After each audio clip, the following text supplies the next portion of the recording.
Okay, today we will be replacing a pressure temperature relief valve on a water heater. Here's a new relief valve we will be installing today.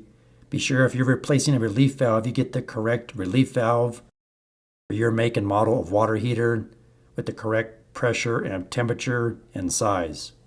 Be sure to wear PPE, turn off the gas if it's a gas water heater, turn off the electricity if it's an electric water heater for safety, and drain down and release the pressure before unscrewing the old pressure temperature relief valve. We're going to start by turning off the gas to the water heater.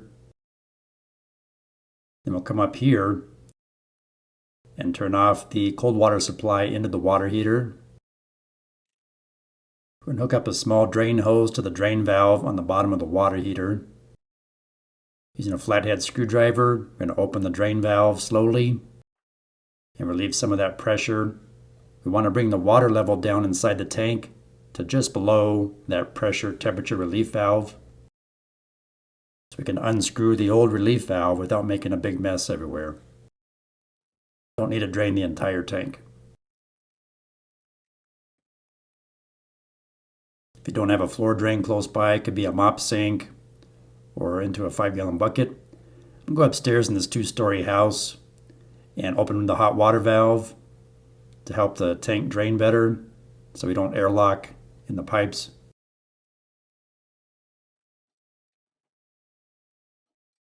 So now that the water level is below the pressure relief valve, I'm going to go ahead and unscrew the old relief valve. There we go. You can see it's pretty corroded and worn out inside. And be sure to get the correct rating when you replace your pressure temperature relief valve in the correct size. So match them up, make sure it's correct. Everything looks the same. And I'm going to wrap some Teflon tape around the pipe threads here, a couple wraps. And then I'm also going to apply some pipe dope over the Teflon tape. That's a best practice that I find for pipe thread, is use Teflon tape and pipe dope. Be careful not to cross thread when you thread the new one in. And you want to make sure it's tight enough that it doesn't leak when you repressurize the water heater. And then of course make sure it's angled down when it's all the way tight so it can drain properly in the event that it does need to relieve itself. Like so. Then we'll reattach the drain pipe. So if it does relieve, it's not going to spray out at eye level or face level. It's going to drain out towards the floor. Then we'll close our drain valve, take our hose off.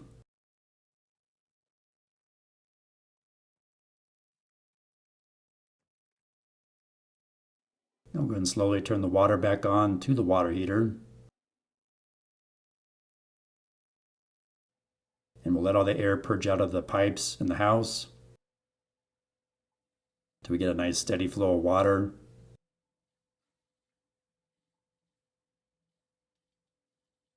And you may need to go to each fixture to do that. Now we'll go ahead and slowly turn the gas on.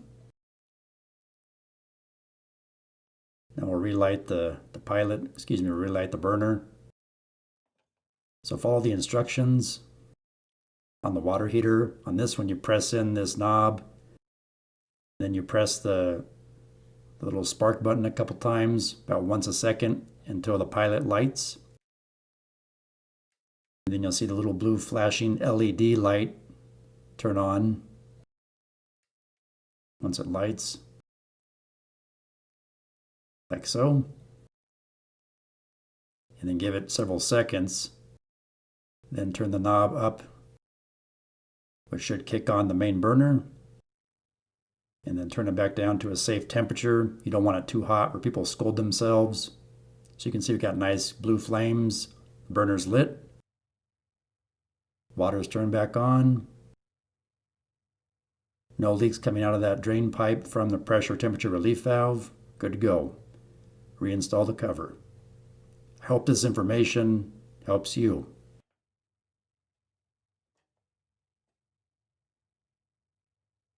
And if your facility's professional, This Practical Facilities Maintenance Handbook is now available on Amazon.com, available in ebook and paperback format. It has common facilities documents, signage, labels, decals, has reference material, as well as common shop equipment drawings that you can use to fabricate your own shop equipment in-house. The link for this book is in this video description below. And if you need stickers, hats, shirts, or mugs for your facility, these are weatherproof stickers. They're available in the link in the video description below. I hope this helps you. Please like, share, subscribe, leave me a comment, and thanks for watching.